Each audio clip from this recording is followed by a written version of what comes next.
سورہ بقرہ کی آیت نمبر 129 میں ابراہیم علیہ السلام نے رسول کے لیے جو خصوصیات کا ذکر کیا ہے، فرمایا کہ یتلو علیہم آیاتی کا، کہ وہ اللہ کی آیات کو پڑھ کے سنائیں گے۔ اس میں علماء کرام بڑا اہم نقطہ یہ بیان کرتے ہیں کہ پہلے قرآن کو سنایا جانا کیوں ضروری ہے، کہ سامنے والے کی سوچ کو بدلنا ہوتا ہے۔ جب آپ کسی کی سوچ اور فکر کو بدل دیتے ہیں تو اس کے بعد عمل کا بدلنا بہت آسان ہو جاتا ہے۔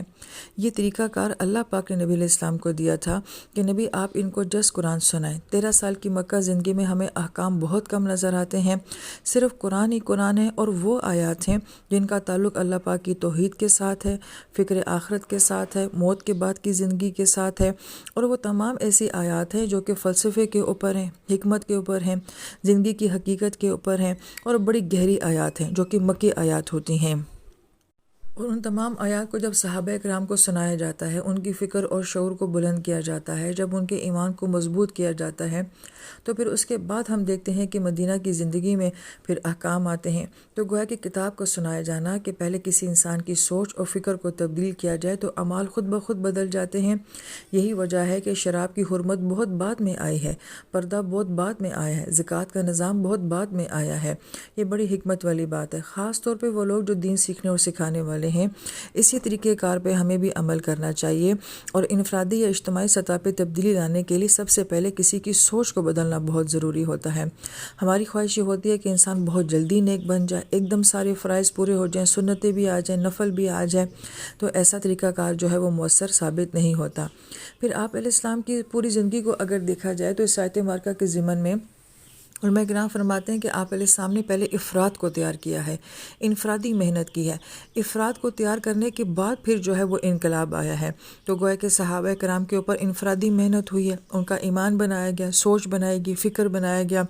زندگی میں تبدیلی لائی گئی، پھر اس کے بعد ہجرتیں ہوئی ہیں، پھر اس کے بعد جہاد ہوا ہے، اور پھر اس کے بعد انقلاب بھی آیا ہے اور ایک نظام بھی آیا ہے۔ تو اسی طریقے سے انفرادی سطح پہ ہم سب کو محنت کرنی چاہیے کہ ہم خود بھی اپنے آپ پہ انفرادی سطح پہ محنت کریں، اور دوسروں کے لیے بھی انفرادی سطح پہ محنت کر کے پھر اس کے بعد اگلی تبدیلی لانے کی بات کریں۔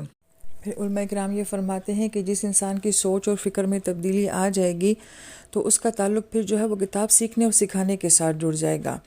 اقرا بسم ربک الذی خلق میں ہمیں یہی نقطہ سمجھایا گیا ہے کہ سب سے پہلے انسان جو ہے اپنا تعلق پڑھنے کے ساتھ بنائے، تبھی وہ اپنی زندگی کا آنے والے لائق عمل کو جو ہے وہ تیار کر سکتا ہے۔ تو گویا کہ سوچ اور فکر کی تبدیلی کے بعد سب سے خوبصورت عمل جو ہے وہ دین سیکھنے اور سکھانے کا عمل شروع ہو جاتا ہے۔ پھر اس کتاب کو سیکھنے کے بعد جو کہ ایک وقت مانگتا ہے، محنت مانگتا ہے، ایک ماحول مانگتا ہے، اس کے بعد پھر جو ہے اگلا مرحلہ آتا ہے وہ حکمہ کا آتا ہے۔ تو علماء کرام یہ فرماتے ہیں کہ حکمہ کیا ہے، کہ آیات کی حقیقت کو جاننا، دین کی حقیقت کو جاننا۔ غور طلب بات یہ ہے کہ اگر ایک انسان اشارہ توڑتا ہے تو اس پہ آپ کو جرمانہ دینا پڑتا ہے، اس کا ایک قانون بنا ہوا ہے۔ لیکن اگر کوئی انسان تکبر کرتا ہے تو اس پہ کوئی قانون نہیں ہے، کوئی جرمانہ نہیں ہے۔ ہم کسی کو یہ نہیں کہہ سکتے کہ آپ تکبر کر رہے ہیں لہٰذا آپ کے لیے یہ سزا ہے،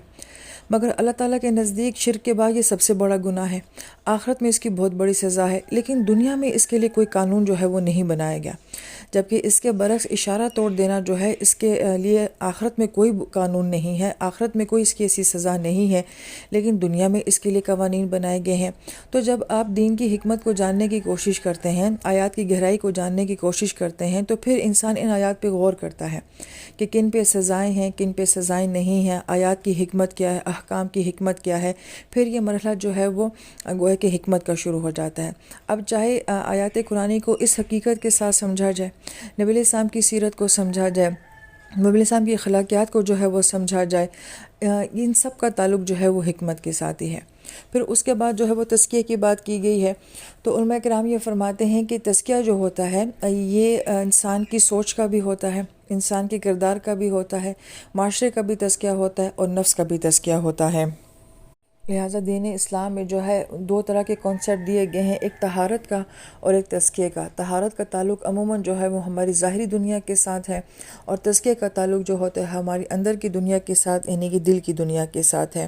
لیکن بہر یہ تزکیے کا عمل جو ہے یہ انسان کی اپنی ذات میں بھی ہوتا ہے، کہ انسان ظاہر سے بھی جو ہے وہ تزکیہ کرے اور انسان باطن کا بھی جو ہے وہ تزکیہ کرے۔ پھر فرمایا کہ اس میں کردار کا تزکیہ ہوتا ہے کہ انسان کی عادات جو ہیں، بری عادات کو جو ہے وہ اچھائی میں کیسے تبدیل کیا جائے اور پھر اچھی عادات کے اوپر استقامت کیسے اختیار کی جائے۔ پھر وہ فرماتے ہیں کہ معاشرے کا بھی تزکیہ ہوتا ہے۔ معاشرے کا تزکیہ اللہ تعالیٰ کی کتاب کے ذریعے ہوتا ہے کہ جیسے کہ یہ سزائیں ہیں کہ چوری کی سزا یہ ہے، الزام لگانے کی سزا یہ ہے، زنا کی سزا یہ ہے، تو جب یہ سزائیں دی جاتی ہیں تو گویا کہ معاشرے کا تزکیہ ہوتا ہے۔ اسی طریقے سے وہ فرماتے ہیں کہ نفس کا تزکیہ ہوتا ہے، اور نفس کے تزکیے میں بھی وہ فرماتے ہیں کہ ذہن کا تزکیہ علیحدہ سے ہے، دل کا تزکیہ علیحدہ سے ہے، اور ذہن کے تزکیے میں وہ فرماتے ہیں کہ سوچ کا بھی تزکیہ ہوتا ہے۔ جب شرک ذہنوں سے نکلتا ہے اور جب خرافات ذہنوں سے نکلتی ہے اور انسان توحید کی طرف آتا ہے تو گویا کہ تزکیے کا پہلا امر ہے جو آپ کی سوچ کو پاک کرتا ہے، جو آپ کی فکر کو پاک کرتا ہے، تو گویا کہ سوچ کا بھی تزکیہ ہوتا ہے۔ اور دل کا تزکیہ بھی ایسے ہوتا ہے کہ دنیا کی محبت کو کیسے نکالا جائے، بغض اور حسد کو کیسے نکالا جائے، تو گویا کہ دل کا تزکیہ بھی ہوتا ہے۔ تو گویا کہ وہ فرماتے ہیں کہ تزکیہ کا عمل جو ہے اس کے اندر بھی بہت زیادہ وسعت پائی جاتی ہے۔ تو گویا کہ یہ 4 سٹیپ جب بتائے جاتے ہیں تو پھر ہم نبی علیہ السلام کی زندگی کو دیکھتے ہیں کہ آپ علیہ السلام نے صحابہ کرام کے اندر کس طریقے سے تبدیلی لائی تھی۔ تو گویا کہ ان کا ہر طرح سے اللہ کے نبی نے جو ہے وہ تزکیہ فرما دیا تھا، سوچ کا بھی، کردار کا بھی، اور ہر طرح سے ان کا تزکیہ، اور ان کے تزکیے سے ہی ایک پورا معاشرہ ایسا وجود میں آیا تھا جسے ہم کہہ سکتے ہیں کہ یہ معاشرہ وہ تھا جس کا تزکیہ کیا ہوا معاشرہ تھا، جو کہ صحابہ کرام کی جماعت کے اوپر مشتمل معاشرہ تھا۔ اور یہاں پہ علماء کرام بہت ہی اہم نقطہ یہ بیان کرتے ہیں کہ نبی علیہ السلام نے یہ سارا تزکیہ کا عمل جو ہے وہ اللہ کی کتاب کے ذریعے کیا تھا۔ لہٰذا آیت مبارکہ میں بھی غور کریں، اگرچہ باقی جگہوں پہ اس آیت مبارکہ کی ترتیب جو ہے وہ مختلف ہے کہ تلاوت آیات کو سننے کے بعد تزکیہ کا ذکر کیا گیا اور پھر اس کے بعد کتاب سیکھنے سکھانے کا اور فائنلی حکمت کا ذکر کیا گیا ہے، مگر یہاں پہ جو ہے وہ تلاوت آیت کے بعد پھر کتاب سیکھنے سکھانے کے بعد حکمت کے بعد پھر تزکیہ کا ذکر کیا گیا ہے۔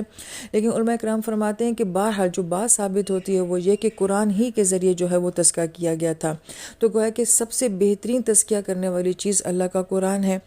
اس کو یوں بھی بیان کیا جاتا ہے کہ جب انسان قرآن کو سنتا ہے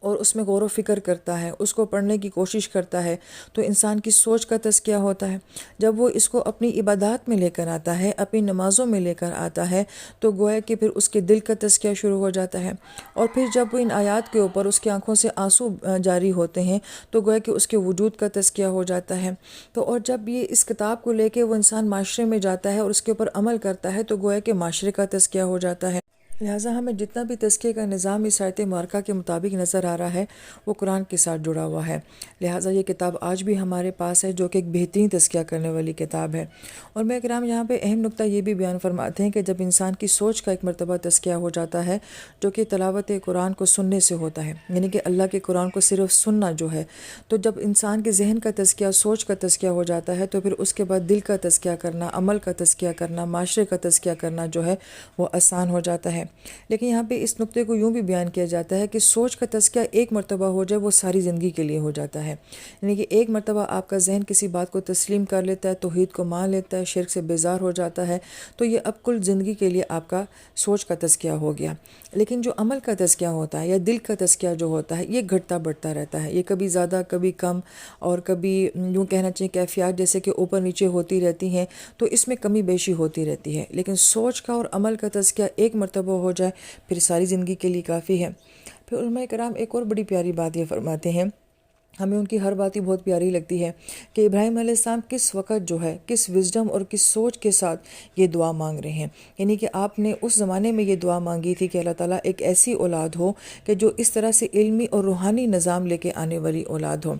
یہی وجہ ہے کہ ایک بڑا پیارا نقطہ علماء کرام یہ بھی بیان فرماتے ہیں کہ ہم ابراہیم علیہ السلام اور نبی علیہ السلام کے درمیان میں بہت گہری مناسبت دیکھتے ہیں، اور ابراہیم علیہ السلام کے جتنے بھی ہمیں واقعات نظر آتے ہیں، آپ کی دعائیں نظر آتی ہیں، تو وہ بہت علمی ہیں، ان کے اندر علم ہے، وسعت ہے، گہرائی ہے، حکمت ہے، بہت زیادہ ہم ان کی شخصیت میں بھی اور ان کی باتوں میں بھی دیکھتے ہیں۔ اس کے لیے ابراہیم علیہ السلام کی شخصیت کو بالکل علیحدہ سے قرآن پاک میں پڑھنا چاہیے کہ ہمارا ان کے ساتھ بڑا گہرا تعلق ہے۔ تو وہ فرماتے ہیں کہ کیوں، اس کی وجہ یہ ہے کہ نبی علیہ السلام کو اللہ پاک نے جو معجزہ دینا تھا وہ قرآن تھا، اور نبی علیہ السلام کی جو امت تھی وہ علمی امت ہونی تھی۔ تو گویا کہ ایک لنک جو ہے وہ بیان کیا جاتا ہے کہ جس دعا کو ابراہیم علیہ السلام نے مانگا تھا اس میں صرف کتاب روحانیت اور تزکیہ ہے، اور اس کا یعنی کہ اس کی پیک جو ہے وہ کون تھا، وہ نبی پاک صلی اللہ علیہ وآلہ وسلم کی ذات عالی اور آپ علیہ السلام کی امت تھی۔ پھر یہ بھی کہا گیا کہ اس آیت مبارکہ میں علم اور روحانیت دونوں کا جو ہے وہ کمبینیشن بیان کیا گیا ہے کہ آپ کے پاس تلاوت آیت بھی ہے، آپ کے پاس کتاب سیکھنے سکھانے کا عمل بھی ہے، مگر ساتھ ساتھ حکمت بھی ہے اور تزکیہ بھی آپ کے ساتھ ہے۔ لہٰذا علم اور روحانیت دونوں کا کمبینیشن ہونا بہت ضروری ہے۔ چاہے ہم اقرا کو دیکھ لیں اور اس کے بعد مزمل کو دیکھ لیں تو کس طریقے سے جو ہے ہمیں ابتدائی وحی میں بھی یہی کمبینیشن دیا گیا ہے کہ علم اور روحانیت کو ساتھ لے کے چلنا ہے، اور اسی طریقے سے اس آیت مبارکہ میں بھی کہ علم کی دنیا کو اور روحانیت دنیا کو جو ہے وہ ساتھ ساتھ لے کے چلنا ہی یہ کامیابی کی ضمانت ہے۔ اللہ تعالیٰ سے دعا ہے کہ اللہ تعالیٰ ہمیں علم اور عمل اور علم اور روحانیت دونوں دنیاؤں کی جو ہے وہ ترقیاں اور کامیابیاں نصیب فرمائے۔ آمین یا رب العالمین۔